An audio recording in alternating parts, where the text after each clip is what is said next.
आखिर क्यों नहीं आया खेसारी लाल यादव का इतना महंगे बजट का गाना जाए करेजा 2 अभी तक। नमस्कार दोस्तों, मैं हूं निश राजपूत, आप देख रहे हैं निश राजपूत ऑफिशियल।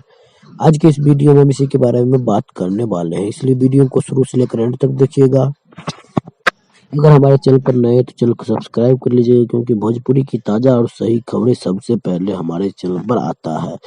तो सबसे पहले मैं आप सभी को बता दूं कि आज सुबह खेसारी लाल यादव जी लाइव आए हुए थे और लाइव के दौरान वो काफी नर्वस दिख रहे थे और उन्होंने बताया कि जाए करेजा 2 सॉन्ग आप लोगों के बीच बहुत जल्द आने वाला है, लेकिन अभी तक क्यों नहीं आया। मैं आप सभी को बता दूं कि एग्रीमेंट का प्रॉब्लम है। आपने बिल्कुल सही सुना, ग्लोबल म्यूजिक के ओनर राजकुमार सिंह ने इस गाने को रोक दिया है रिलीज होने से, क्योंकि एग्रीमेंट का लफड़ा है।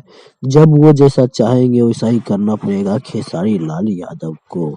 इसीलिए अभी तक ये ग्लोबल म्यूजिक वाले ने गाना को रिलीज होने नहीं दिया है, नहीं तो अब तक जाए करेजा 2 कब का आ गया होता। हालांकि इस गाने को शूटिंग वूटिंग सब चीज होकर रखा हुआ है, लेकिन एग्रीमेंट के प्रॉब्लम की वजह से राजकुमार सिंह इसे रिलीज करने नहीं दे रहे हैं।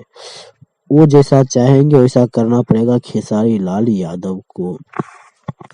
अभी होली का काफी सारा टाइम है, लेकिन उन्होंने कहा होली को गाना को रिलीज करो, तो होली को गाना को रिलीज करना पड़ा।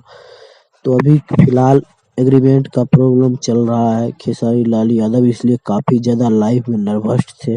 अगर आप लोग को देखना है लाइव तो यूट्यूब पर जाकर देख सकते हैं, इंस्टाग्राम पे उनके पेज पे होगा और देख सकते हैं जाके। हालांकि 2024 में खेसारी लाल यादव काफी अच्छे खासे चल रहे थे, उनके गाने पर रील्स भी बहुत ज्यादा बन रहा था, लेकिन एग्रीमेंट की प्रॉब्लम से हालांकि कोई नहीं, एग्रीमेंट बहुत जल्द खत्म हो जाएगा। तो ये था छोटा सा अपडेट।